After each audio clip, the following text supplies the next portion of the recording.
Welcome to Education Today. I'm Madison Virai. And I'm Spencer Toy from the Armstrong High School and the Armstrong School District. Tonight we're going to look at a regional college fair that was held in Indiana County. Hundreds of students from all over the surrounding area attended the college fair at the IUP main campus this year. We're also going to talk about how to prepare for college in general. And I know there are a lot of you out there who will benefit from this vital. We are going to share tonight. To help give us insight into these areas, we have invited one of the district's guidance counselors in the studio tonight. Welcome to Education Today. Would you please introduce yourself to our viewers and tell us about yourself? Hi, Madison. Hi, Spencer. My name is Fran Rosinski. I'm a guidance counselor at West Shamokin High School, and I've been with the district for a long time, probably been in most buildings, but most of that time I've been a guidance counselor. So I've been doing this job for quite a while. Can you please tell us about the college fair? The college fair is done every year by, it's actually run by the Indiana County Counselors Association, but they invite area schools to attend, and it's at IUP, and they have moved the location a few times, but the general way the program runs has remained the same. So all the schools are invited to attend, and you normally have probably about 200 participants. Tables that are set up that the students can go around and speak to different vendors and colleges. How many students attend and what do they get out of the college fair? The actual number that attend, I couldn't give you that number, but I can tell you that schools from Freeport, Leechburg, formerly Katanning High School, now Armstrong High School, Fort City, now Armstrong High School, West Shamokin, all of the schools in the area, Indiana High School, Blairsville, Salzburg, all of those schools are invited, and I will say that every year we've gone, we've seen students from all of those schools. So there's a lot of students from area counties that attend the program. Why did you take on the task of organizing a trip to IUP for this experience? We always go to a college fair, and we normally will go to one in the fall and then again in the springtime. And the one in the fall, the closest is IUP, and it's always been a really good program. So it's one that they have enough schools there that the students get a variety of choices of people to talk to, but it's not so overwhelming that they don't know where to begin either. Sometimes if the college fair is too big, they just get lost in who should I go to talk to first. So it's a nice program that's not too far, and with our location, with West Shamokin, we have to think about travel time to get there and back within the school day, so it actually works out perfectly to go there. What does the college fair offer to the students? They call it a college fair. I wish they could change that title a little bit because it really should be more of a career college fair opportunity day. They have military recruiters there, they have colleges there, they will have people from financial aid there to speak to students and parents if they attend. So there's a variety of things other than just colleges. They have trade schools. So there's a little bit of everything, but because it's called a college fair, sometimes that will discourage kids from going who aren't thinking specifically college. So that's the only reason I wish they would call it something different. Why is it important for students to attend them, and when should they start? As far as going on their own, they can go at any time. I'm sort of a believer around maybe 9th, 10th grade, they could start participating, going with their parents. I think when you're a junior and senior, then you should be going with your group from school. But when you're younger than that, I don't know that you would know what to look for unless your parents were with you. Now, as far as talking about college or what you're going to do after high school, that should happen long before that. But as far as visiting and starting to think about what could I be doing, 9th and 10th grade is a good year, especially since in our district they have to think about, should I go to the VOTEC, should I stay at my home school, should I do a partial schedule, and those are all factors in what should I do after I finish high school. What information is the most critical for students to collect when visiting the different tables? One of the things I do with our students before we go, and I hope it's been helpful, is we talk about not just asking if a school has a program, but also going one step further and asking what courses do I have to take when I'm in that program, because it can be exactly the same program at two different colleges, but the courses they have to take to earn the degree can vary. And I'll give you a quick example. I won't name the schools. But in looking for with one student, they were interested in human resource management, which is working in personnel. The one school that was located down toward Pittsburgh required the math that they take as an entry-level freshman was calculus. The other school that was a more outlying school, same major, human resource management, required that they do what was equivalent to Algebra 2. Now for that student, that was an important fact because in high school they'd only gone through Algebra 2. Math was not their specialty, if I can put it that way, and so that influenced which school they ended up going to. So it's not simply do you have the major, and those are the kind of questions they need to ask beyond just simply do you have the major I'm interested in, and of course cost. Should students plan site visits? If so, how do they determine which they should visit and what do they gain out of it? Yes, and what I normally suggest to the kids that I work with is that they start looking at schools in their junior year, and we do some activities together within the building that they come up with a list of schools that match things that they're interested in, plus that curriculum. What are the courses? Does this match what I'm ready to step into? What do I need to do my senior year maybe to get ready? And then over the summer between junior and senior year, at least by then, they should be going and setting up those visits and talking to schools. But one thing I always recommend, they call the admissions office and they will take you on a tour of the campus, the dorms, the cafeteria, the library, and those are all important things. But one thing they don't show you unless you specifically ask is I would like to speak to someone in the department of my major. Because again, just as we're in the TV studio, if that's going to be my major, you need to see the equipment that's available. Is it up to date? Are the computers there still those big monstrous monitors on them? Well, then you know they're not keeping their equipment up to date. So you need to look at not only the school and the campus, but the actual department there as well. And they would do that by calling the admissions office and just asking to take a tour and then going that one extra step, call the department and ask, while I'm here this day, may I speak to someone there in the department? In your experiences, how effective are these fairs for prospective students? I think when the students go in knowing these are the schools I would like to speak to, they're very helpful. And what we normally do, the IUP College Fair, they'll send us a list of all the schools, and I give that list to the kids before we attend the program so that they can look down through and see what schools are there. Because there are so many schools, if they actually went from table to table, they'd never make it all the way around if they were asking all the questions they should ask. So this way they know exactly what schools are there and which ones they want to go find so that they don't waste time. Because it does get tiring. If you're there for an hour and a half, by the time you've been there that long, you're tired and you may not hit that one school you should have talked to, and had you looked at the list, you might have gone to them first. To flip the script a little here, why is it important to the colleges to be present at the fair? What do they get out of it? Well, I think a lot of things. I think they get to see the types of students, the types of questions they're interested in. As adults, things that I think are important that students should know may not be the reverse. Things that you think are important, those are the questions you're going to ask. And I may not be thinking that as an adult, as that rep from the college. That allows me to see what are the things I should be answering. Because those same reps that are at these college fairs are also the reps that go into the schools to talk to the students. So if that was myself doing that job, I'd know, all right, these are the questions I get asked at college fairs. These are the things that the students want to know. So when I do my school visits, I will know this is the information I need to bring to you.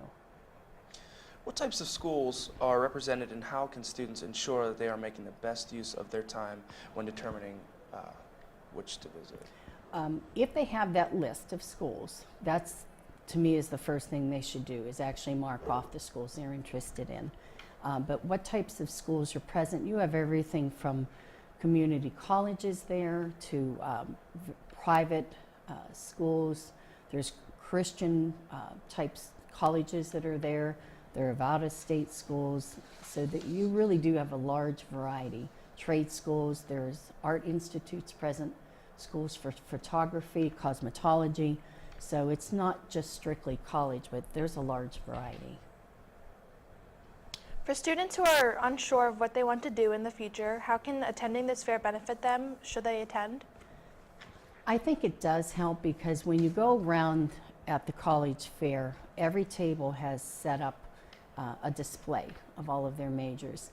And even for the student who really has no idea what they want to do after high school, you just never know. As you're wandering and looking at these different displays, sometimes you see something that you never would have imagined was something, oh, I could do that as a job in the future.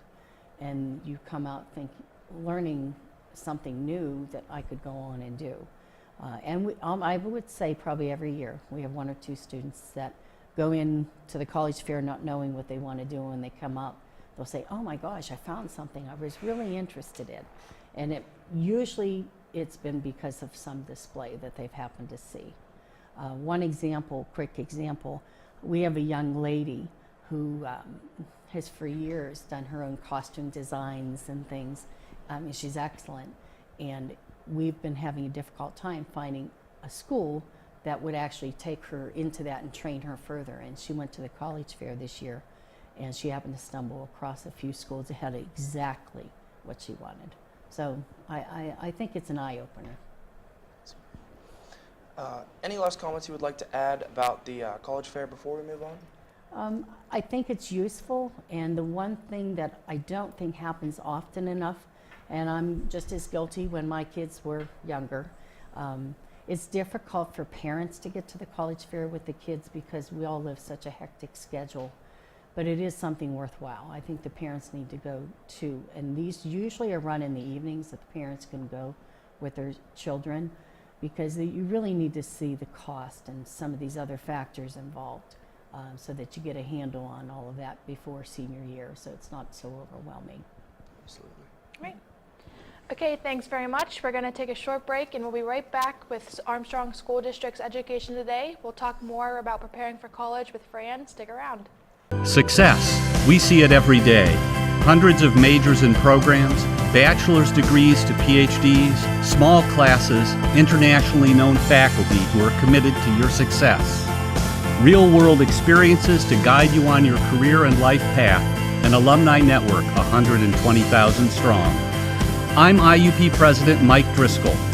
Visit us. Find your success at Indiana University of Pennsylvania. I'm Indiana County Sheriff Bob Fyhock. We are all proud of Indiana County, but we must be worried about the negative growth of drugs and alcohol abuse. It is the responsibility of all of us, parents, teachers, and community leaders, to provide the best possible education to our youth in the prevention of drug and alcohol abuse. The law is a deterrent, but education is still our best protection. Help keep Indiana safe and drug-free. For more information on how to talk to your kids about drugs and alcohol, go to the abovetheinfluence.com, brought to you by the Armstrong, Indiana Drug-Free Communities Coalition.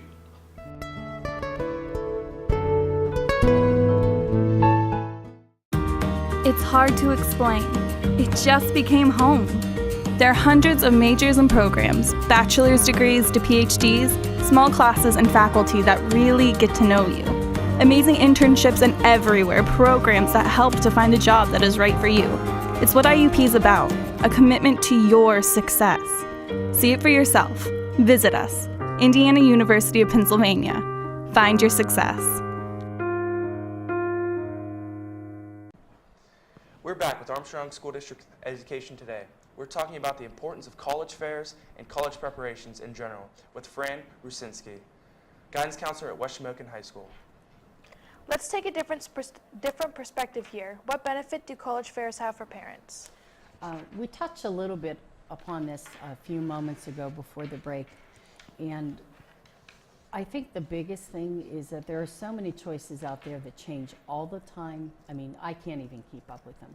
When a student comes in and asks about a major, I say, before we just start talking about, let's look it up again, because it changes so rapidly. And I think with the parents going to the college fairs, they would see a lot of the new programs that are out there. I'll throw out one idea. There's a major called nanofabrication, and that's something most people probably have never heard of, but it's an excellent field. Students that go into that normally will have a job before they even graduate. And these are the things that when the college fairs are there and the different representatives are there, whenever they get a new major, they'll sort of highlight that at their table. So if you do walk around, hopefully you would spot that. Forensics, cybercrime, those are all really big things right now. And so the schools will take those majors that are the more current upcoming jobs and sort of highlight them at their tables. Plus, there's financial aid information at these. And we do have, most schools have a financial aid night. We'll be having ours in a couple weeks. But there is so much information with financial aid, and when you're sitting in a big group, it's hard to ask those personal questions about your situation. So if you go to these, they almost always have a financial aid representative there that they could sit down and talk to you. And I think if nothing else, that's probably one of the big advantages. What information or knowledge should parents seek out when or if they attend these fairs? That's a tough one for me to answer, because even when I went with them with my kids, I was thinking along my job lines. So I'm going to do my best guess.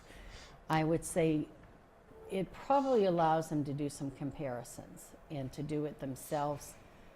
And my own children were this way. You know, they'd come home with, here's the school I want to go to, it's excellent, no one else has this, but they did. And it was just, that's the school they wanted to go to. And it allows the parents to go in and at least check for themselves. Could my child be going somewhere else that might be a little closer to home? Maybe the cost isn't quite so much. You know, it just allows them to do a comparison for themselves. Right. Let's move on to college preparations in general. I know you like to say that preparing for the future begins very early. Would you tell our viewers what you mean by that? That one, and it sounds a little silly to say it aloud, the best explanation I can give you is an example. When my kids were very little, we started purchasing, at that time it was called tuition account credits. Now the program has changed a little bit because my kids are older, but it allowed my own children to see that from an early age, we were planning, what are you going to do after high school to get some type of a skill, some kind of knowledge that will set you apart from someone else for that job. And it doesn't necessarily have to be college. And again, I go back to my first statement about calling it a college fair. It should be a career fair. There's a lot of really good opportunities. And I think you almost have to start talking about them with the kids as they're younger. As they're going into 7th grade, what are some of the electives you could take? Well, you really like art. You know, what could you do with that? Just make it more general. Or if I'm going into 9th grade, why should I be doing wood shop, which now is called manufacturing engineering? But what are some of the courses that you could take, and what are some of the reasons? My brother-in-law, retired now, had worked for General Motors. And one of the things he said he always did, and he was in the hiring phase for General Motors, was not only look at that college degree, but he'd ask them questions about what kind of electives they had in high school. You might be an engineer and know the bookwork part of things, but could you build something? Can you visualize that spatial relationship between items? And so it goes beyond just talking about my paper degree. And I think you at a young age have to start to instill that in children. You're doing this for a reason, you know, and aim towards something. And so as we bought those college credits, as the years went on, it was just assumed, you're doing this. And it wasn't, are you going to school? It was, where are you going? And again, it doesn't have to be college. There's a lot of other good opportunities out there and different programs that may not be a 4-year college degree. But I think you have to start talking about it young, not at senior year, say, now what are you going to do? You're graduating. It has to start happening literally in elementary school. What should happen in 7th through 12th grade? I know you believe that things become more concrete in those years, don't they? I would say so. Mm-hmm. I think we go back to the idea of electives. If you know you're really strong in math, then what are the electives you should be taking? If I'm going into engineering, it's not just that math calculus class, but it's that wood shop. It's IT essentials, maybe a computer course. not just the bookend, but what can I link to that that's more practical to make everything put together to make it make sense. Walk us through the major milestones that should occur in 10th, 11th, and 12th grades, if you would please, Fran. Well, in our district, I think with 10th and 11th and 12th, those are really huge years because we have to start the students have to start thinking about, do I go to the vocational school full time? Do I go part time? If I'm going to the vocational school, is that leading to a job? Is that leading to college? If I'm staying in my home school, where is that headed? So we do some activities with the kids to try to guide them in that way. There's opportunities to take the ASVAB, for example, which is actually a military test. I don't know if you've taken that or not, but it actually gives you not only military careers that you would be good at, but it also looks at civilian careers. And I know I use that in my building. And I have 10th graders take that so that they can start thinking about what would I be good at and how am I going to use that skill. And then in 11th grade, we start looking at actual programs. If it's college, great. If it's not, what are the other choices and what's good for that particular person? Do you have anything else to add for the benefit of our viewers? Probably the only other thing, and I alluded to it again at the very beginning of the show, is that college is excellent and college is meant for a lot of people, but there's a lot of good opportunities other than college. There are things called apprenticeships where they get into skilled trades. There's Job Corps, which can provide training. So it's really important, even for the student who doesn't feel that they're going to be going on to school. I always tell my juniors and seniors, I should be your new best friend these last 2 years of school because you should be in here often enough that I know you very easily by your first name and know what you plan on doing. So I think you have to start planning, and it's not just simply I'm going to graduate and get a job anymore. That's difficult to do. So you need to get some kind of skill or training. Well, that's our show for today. I'd like to thank our guest, Fran Rosinski, a guidance at West American High School, for being here today. Our thanks go out to the TV production students of Armstrong High School, led by their teacher, Mr. Joshua Miklos. They were our film crew today. Please join us again next week for another look at the Armstrong School District. Visit our website for updated information about the district and have a great week.